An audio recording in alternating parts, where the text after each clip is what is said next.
오늘 말씀은 한국교회 트렌드 22년이라는 책으로 시작을 하려고 합니다. 이 책의 내용을 보게 되면요, 몇 가지 중요한 이야기를 하는데요. 첫 번째로 심플 처치입니다. 자, 사역이 심플해진다라는 거예요.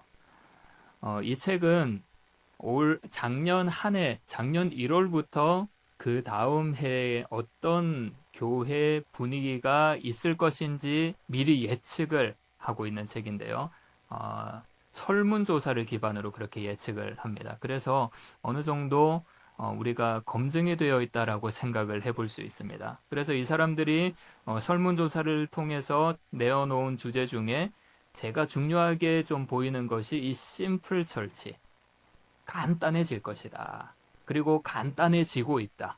자, 이게 무슨 말이냐면 교회 사역들이 점점 더 집중하게 된다라는 거예요. 집중. 교회 사역들을 보면 어떤 교회는 굉장히 많지 않습니까? 한 사람이 4가지, 5가지 사역을 그리고 봉사를 하는 경우가 있습니다. 자, 그렇게 여러 가지 사역을 하면 어떻게 되죠? 지치게 되어 있어요. 지치게 되어 있어요. 그래서 이 심플 처치, 줄이자라는 거예요. 집중하자라는 거예요. 그냥 우리가 편하게 하자라는 게 아니고요. 그냥 우리가 조금 더 좀 수월하게 하자라는 게 아니라 우리가 이 하나님의 말씀을 듣고 이 말씀을 가지고 신앙을 어떻게 지켜나갈 것인가. 이 신앙의 질적인 면을 조금 더 향상하기 위해 줄이자라는 거예요. 집중하자. 그래서 심플 처치라고 했습니다. 여러분, 이거는 시대적인 흐름인 것 같아요. 아마 어떤 분들은 이렇게 생각할 수도 있습니다. 우리 때는 이것보다 더 했는데, 뭘 이런 걸 가지고 그러냐. 저도 그런 말을 많이 했습니다. 그리고 그런 말도 많이 들었어요. 자, 그런데 이런 생각보다, 이런 이야기를 들으면, 지금 시대가 이렇게 흘러가고 있구나라고 생각을 하시면 좋을 것 같습니다. 자, 그리고 두 번째, 강소교회. 강소교회. 저도 처음 들어보는 말이라서 굉장히 생소했는데요. 자, 강소교회는 어느 지역에 있는 교회가 아닙니다. 강소동이라는 이런 동에 있는 교회가 아니에요. 이 강소교회라는 말은 작지만 강한 교회라는 뜻이라고 합니다. 작지만 강한 교회. 2023년 우리 교단 교회 숫자를 보면요. 41%가 30명 미만의 교회고요. 31%가 50명에서 100명 미만의 교회라고 합니다. 그러니까 70%가 한국교회, 저희 교단에 있는 70%의 교회가 100명 미만의 교회, 교인이 모이는 교회라는 거예요. 자, 이 수치는 점점 늘어나고 있다고 합니다. 자, 그런데 작은 교회의 성도들이 만족한다고 해요. 왜 만족을 하느냐? 작아도 내실이 있고 지역사회에 영향을 미치기 때문이라고 합니다. 자, 그리고 이런 교회는 교회의 규모에 얽매이지 않습니다. 인간적인 사귐이 있고요. 소그룹 사역이 활발하게 움직이고 평신도 사역이 굉장히 활성화되어 있다고 합니다. 그러니 그 안에서 스스로 자기들이 할 수 있는 능력만큼 충분히 감당하니까 기쁨을 누리는 거예요. 그러니까 큰 교회뿐만 아니라 우리는 이 작은 교회에서도 내가 정말 신앙생활을 한다라는 마음을 가지고 만족한다라는 거죠. 세 번째, 호모 스피리추얼리스. 영성에 관심이 많아진다. 영적 인간, 영적 인간. 여러분, 젊은 세대가 생각보다 말씀에 관심이 많습니다. 그 젊은 사람들을 보면 부끄러울 때가 있어요. 정말 뜨겁게 말씀을 깊이 연구하고 묵상하고 있고요. 그 말씀을 가지고 하나님이 우리에게 이야기하는 것이 무엇인지, 내가 정말 그리스도인으로 어떻게 살아가야 하는지, 정말 신앙이 무엇인가, 이 영적인 것에 관심을 두고 말씀을 최선을 다해서 보고 있다라는 겁니다. 이런 사람들이 점점 늘어난다. 이 책에서는 이 세 가지를 여러 가지를 이야기하는데 제가 봤을 때는 이 세 가지가 참 중요하게 보였습니다. 여러분, 지금까지 제가 말씀드렸던 이 세 가지를 잘 보면 관통하는 한 가지의 흐름이 있어요. 신앙의 질적인 면에서 더 크게 관심을 가지고 거기에 집중한다라는 거예요. 내가 신앙생활을 하는 게 그냥 교회 나와서 다른 사람들에게 좋은 모습을 보이기 위한 것이 아니라, 우리가 신앙생활을 해서 교회를 크게 만들어 나아가는 것이 아니라, 내가 정말 왜 신앙생활을 하는가? 내가 왜 이 세상을 신앙을 가지고 살아가는가? 삶의 목적이 무엇인가? 하나님의 뜻이 무엇인가? 여기에 관심을 가지는다라는 것이 관통하고 있다라는 거예요. 그래서 우리 교회도 이렇게 신앙의 질적인 면이 더 많이 자라나갔으면 좋겠습니다. 이 신앙의 질적인 면이 자라나가야지 우리의 신앙이 균형 잡히게 돼요. 그렇지 않으면 우리는 환경에 막 흔들려서 우리의 신앙이 무너질 때가 있고요. 그리고 우리의 감정에 따라서 우리의 신앙이 좌우될 때가 있어요. 우리의 신앙의 질적인 면이 중요하다라는 겁니다. 우리는 이것을 잘 아는데 사실 여기에 크게 신경을 쓰지 못할 때가 있습니다. 그래서 올 한 해 우리 교회 모든 성도님들은 신앙의 질적인 면으로 더욱더 잘 자라나가시기를 바랍니다. 그래서 올해 주제처럼 하나님 품 안에서 행복한 공동체, 하나님 품 안에서 행복한 우리 가정, 하나님 품 안에서 행복한 우리 일상이 되는 복된 성도님들이 되시기를 축복합니다. 자, 그래서 오늘은 신앙의 출발점이라는 이야기를 하려고 합니다. 신앙의 출발점. 여러분, 우리는 어떤 일을 시작할 때든지 나름의 기준을 가지고 있어요. 하루는 언제 시작합니까? 내가 눈을 떴을 때. 일은 언제 시작하죠? 내가 직장에 갔을 때. 자, 물론 이거는 나를 기준으로 한 것입니다. 자연의 때가 있죠. 자연의 기준이 있습니다. 하루를 시작하는 자연의 기준은 무엇입니까? 해가 뜰 때죠. 자, 그리고 시간의 때도 있습니다. 아침이 몇 시다라는 이 기준이 하루를 시작하는, 아침이 시작하는 때라고 이야기를 합니다. 그런데 대부분 나를 기준으로 할 때가 많죠. 나를 기준으로, 나를 중심으로 시작이 된다라고 생각할 때가 많습니다. 그래서 내가 눈을 뜨면 하루가 시작되고 내가 출근하면 일이 시작된다라는 생각을 많이 합니다. 우리는 늘 이렇게 나를 기준으로 살아간다라는 거예요. 신앙도 그렇죠. 내가 언제 믿었느냐? 내가 언제 교회에 나오기 시작했느냐? 내가 언제 결단했느냐? 그런데 여러분, 성경은 시작을 그렇게 말하지 않습니다.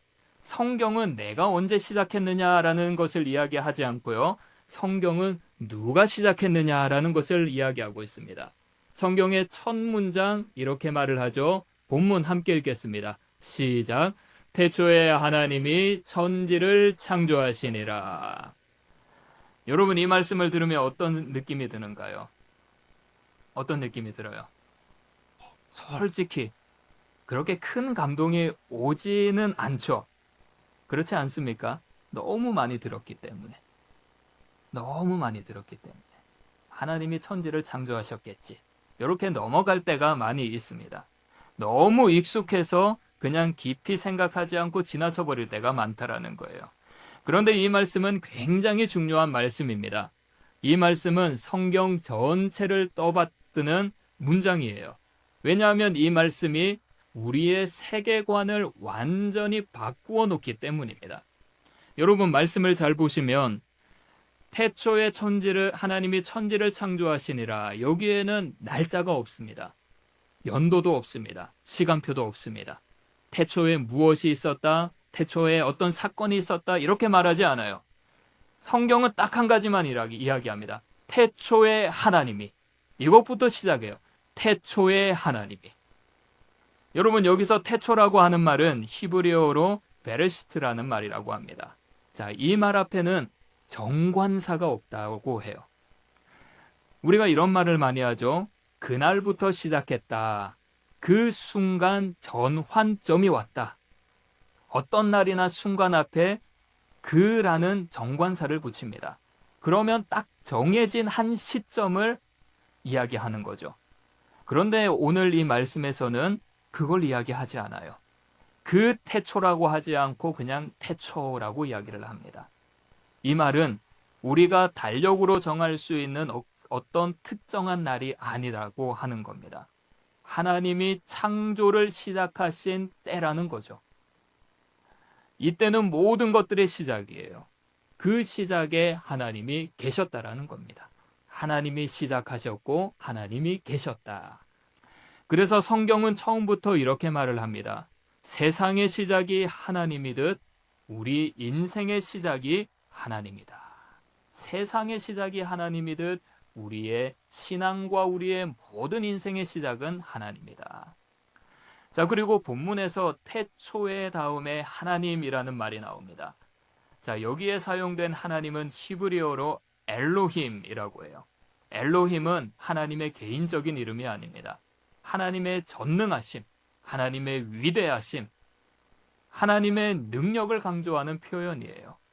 전능하신 하나님, 위대하신 하나님이 태초에 시작하셨다라는 거예요. 전능하신 하나님, 위대하신 하나님이 우리의 인생을 시작하셨다라는 거예요. 여러분이 이 말씀을 보면 이런 생각이 듭니다. 자, 그렇다면 이 말씀, 태초에 시작하셨다라는 이 말씀, 전능하신 하나님께서 시작하셨다라는 이 말씀이 우리와 무슨 상관이 있는가? 여러분, 이 말씀은 우리의 신앙의 기준이 어디에 있는지 생각하게 합니다. 시작의 기준. 이 시작의 기준, 이 신앙의 기준, 나에게 두느냐, 아니면 하나님께 두느냐라는 문제라는 거죠. 시작의 기준과 신앙의 기준이 나에게 있으면 어떻습니까? 이 신앙은 굉장히 무거워집니다. 기도도 내가 무엇을 원하느냐라는 방향이 되고요. 신앙생활도 내가 얼마나 잘하고 있느냐라고 보게 됩니다. 그럼 신앙이 점점 힘들어지는 거예요. 내가 기도할 때 하나님의 뜻과 영광을 구하지 않고 내가 바라는 것들만은 구한다고 하면 응답이 없을 때 어떻습니까? 굉장히 힘이 듭니다. 혹시 내가 기도를 잘못하고 있진 않은가? 혹시 내가 기도가 부족하지 않은가? 이런 생각에 사로잡히게 돼요. 내 신앙이 무너지면 어떻죠? 괴롭습니다. 내가 더 열심히 하지 못해서 그런가? 그래서 이 신앙과 이 시작의 기준이 나의 관점이 된다면 모든 책임을 내가 지기 때문에 이 신앙이 무겁게 느껴지는 거예요. 그런데 오늘 말씀은 그 기준을 처음부터 바꿔버립니다. 태초의 하나님이 내가 시작하는 것이 아니라 하나님이 시작하신다라는 거예요. 그냥 하나님이 아니라 전능하신 하나님이 시작하신다라는 겁니다. 그래서 이런 면에서 믿음이란 내가 무언가를 시작하는 힘이 아닙니다. 내가 무언가를 시작할 수 있는 힘을 가지고 있다라는 것이 아니고요. 이미 하나님이 나를 위해서 시작하셨다라는 것을 인정하는 고백입니다. 새해를 시작하면서 우리는 이런 결단을 많이 하죠. 올해는 잘해보겠다. 올해는 정말 한번 달라져 보겠다. 그런데 오늘 이 말씀은 이렇게 고백하라고 합니다. 전능하신 하나님이 이미 시작했다. 여러분, 이런 하나님을 믿으시기를 바랍니다. 하나님은 이 성경 안에 갇혀 있는 분이 아니에요. 하나님은 여러분들을 위해 이미 시작하셨습니다. 태초에 이미 은혜로 시작하셨습니다. 하나님이 시작하셨으니 올해도 나의 신앙을 지켜주실 것이다라고 믿으시기를 바랍니다. 그래서 이렇게 결단하시길 바랍니다. 전능하신 하나님이 시작하셨으니 하나님의 능력에 힘입어 잘해보겠습니다. 하나님의 능력에 힘입어 달라져 보겠습니다. 여러분, 우리 지금 이 시간 고백하며 입으로 한번 결단해 보겠습니다. 따라하시기를 바랍니다. 전능하신 하나님이 시작하셨으니 하나님의 능력에 힘입어 잘 해보겠습니다. 하나님의 능력에 힘입어 달라져 보겠습니다. 올 한 해도 이런 결단으로 하나님이 시작하신 그 복된 자리에 서 있는 복된 한 해가 되시기를 축복합니다. 자, 두 번째. 방금 말씀드린 것은 이제 시작의 기준은 무엇인가, 누구인가. 시작은 내가 아니라 전능하신 하나님이라고 말씀을 드렸어요. 자, 그럼 이제 이런 질문이 생기죠. 하나님이 시작하셨다라면 처음부터 끝까지 우리가 좋아야 되지 않는가? 왜 우리에게 힘든 일이 있고 왜 우리의 신앙이 흔들리는 일이 일어나는가? 그렇지 않습니까? 우리는 결단하고 확신하죠. 그런데 우리가 흔들릴 때가 있다라는 거예요. 여러분 가만히 돌아보면 신앙이 가장 힘들 때 언제입니까? 시작할 때가 아니에요. 중간에 그런 일이 일어납니다. 처음 믿을 때는 은혜가 있죠. 기도도 잘 되고요. 말씀도 잘 들리고 찬양도 뜨겁게 합니다. 그런데 시간이 지나면 지날수록 현실이 보이기 시작하죠. 기도해도 상황이 그대로 오고요. 말씀을 들어도 은혜가 없습니다. 그냥 왔다가 돌아갑니다. 그냥 한 귀로 듣고 한 귀로 흘려보낼 때도 많이 있습니다. 믿음으로 살아가려고 하는데 길이 막혀버릴 때가 너무나도 많이 있어요. 여러 가지 말들과 인간관계로 힘듭니다. 흔들리기 시작한다는 거죠. 왜 흔들립니까? 우리가 하나님의 과정 안에 있다라는 것을 잊어버리기 때문이에요.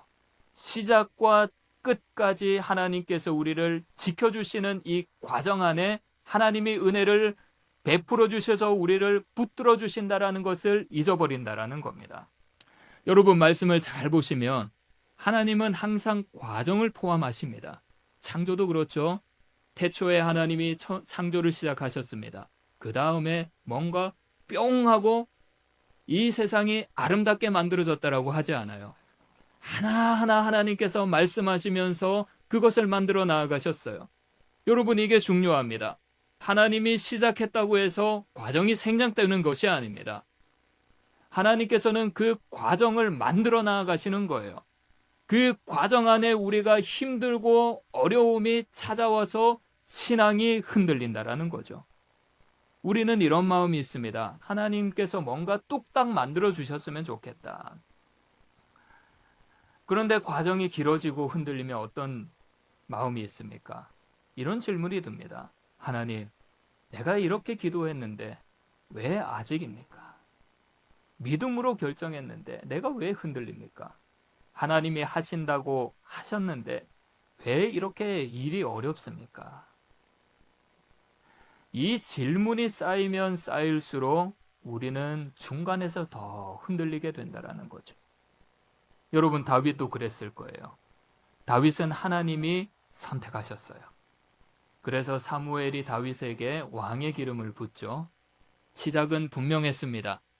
이스라엘의 왕이 된다는 하나님의 뜻도 분명했어요. 그런데 그 다음이 중요해요.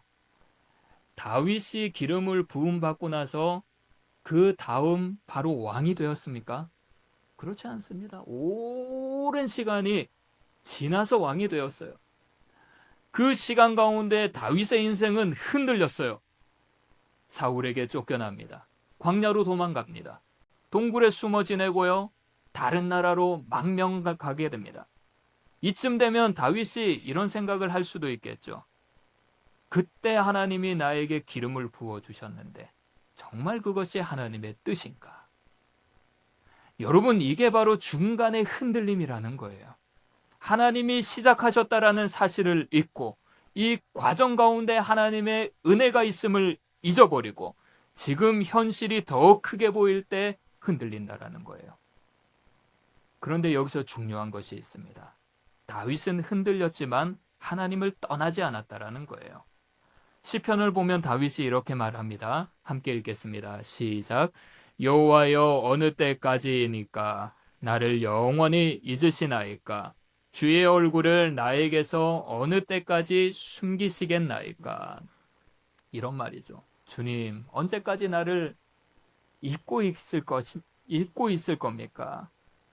영원히 나를 잊으려고 하는 겁니까? 언제까지 나를 외면하려고 합니까? 이 다윗의 마음이 그대로 표현이 됩니다. 다윗은 흔들림이 있었지만 이 흔들림을 감추지 않았어요. 이 흔들림을 하나님께 가지고 나와왔습니다. 기도의 자리로 나와서 하나님 내가 흔들립니다. 하나님 내가 지금 괴롭습니다. 하나님 내가 지금 사울 왕 때문에 너무나도 어렵습니다. 내가 지금 이렇게 사울 왕 때문에 광야로 나아갔습니다. 하나님께로 가지고 나아갔다라고 하는 거예요. 여러분, 다윗은 흔들리면서 하나님을 절대 놓지 않았습니다. 하나님께 끝까지 나아갔습니다. 여러분, 우리 인생도 그렇죠. 아직 어수선하고 정리되어 있지 않은 것 같은 것들이 많이 있습니다. 하지만 그 가운데 하나님은 우리의 손을 놓지 않으셨어요. 하나님은 우리를 끝까지 붙들고 계십니다. 그 붙드심을 우리가 바라보지 못하고 그 과정 가운데 붙드심을 인지하지 못하기 때문에 우리가 흔들리는 거예요. 또 이렇게 흔들릴 때 우리는 하나님 앞에 나아가야 됩니다. 믿음을 가지고 나아가야 됩니다. 하나님이 시작하셨으면 이 과정도 하나님의 손안에 있습니다. 이런 믿음으로 기도의 자리에 끝까지 나아가야 된다는 거예요. 여러분, 그래서 신앙은 흔들리지 않는 사람이 되는 게 아니에요. 신앙은 흔들리지 않는 사람이 되는 게 아닙니다. 흔들려도 하나님의 손안에 있음을 믿음으로 견디고 인내하고 하나님을 향한 신앙의 자리를 지켜나가는 겁니다. 여러분, 중간에 힘들다고 포기하지 마십시오. 중간에 흔들린다고 하나님이 틀렸다고 이야기하지 마십시오. 흔들린다고 주님을 향한 자리를 외면하지 마십시오. 하나님은 이 여정 가운데 우리를 온전히 만들어 나아가십니다. 이 여정 가운데 우리 교회를 건강한 공동체로 만들어 나아가십니다. 그래서 오늘 이 말씀 앞에서 이 고백 하나만을 붙듭시다. 하나님이 시작하셨다면 이 과정도 하나님의 손안에 있습니다. 하나님이 시작하셨다면 이 어려운 과정, 내가 흔들리는 이 모든 과정도 하나님의 손안에 있습니다.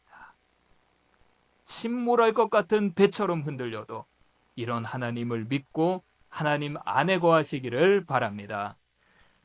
자, 오늘 말씀 마지막입니다. 본문 마지막 단어를 한번 보겠는데요. 우리 본문 한 번 더 함께 읽겠습니다. 시작.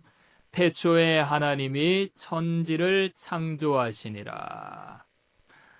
창조하시니라, 이 말은 히브리어로 바라라는 단어라고 합니다. 자, 이 단어의 가장 큰 특징은 이건데요. 사람은 할 수 없고 하나님만이 할 수 있다. 누구는 할 수 없다고요? 사람은 할 수 없고 누구만 할 수 있다고요? 하나님만이 할 수 있다. 여러분, 하나님이 세상을 창조하시기 전에는 아무것도 없었어요. 있는 것을 고쳐서 이 세상을 창조하지 않으셨어요. 없는 것에서 새로운 것을 만드신 분입니다. 이게 하나님만이 할 수 있다라는 거예요. 여러분, 우리 인간 사회가 발달하면서 많은 것을 이루었죠. 그리고 많은 것을 만들었습니다. 하늘을 나는 비행기, 사람이 만들었죠. 플라스틱, 나일론, 화학적 합성물, 사람이 만들었습니다. 인터넷과 메타버스 같은 가상 공간 만들었습니다. 그 외에도 여러 가지를 만들었죠. 테슬라, 차 아시죠? 테슬라 들어보셨죠? 자율운행. 몇 년 전에 제가 아는 분이 차를 사서 한번 타봤습니다. 그 정말 신기하더라고요. 알아서 운전을 잘해요. 차를 피해서 가고 사람이 앞에 서 있으면 멈추고, 왜 사람들이 그 차를 사려고 하는지 알겠더라고요. 참 신기한 거를 사람들이 많이 만들어 나갑니다. 지금까지 이렇게 만들어 나온 것들, 우리는 이걸 보고 창조했다라고 하지 않습니다. 만들어냈다라고 하죠. 만들어냈다.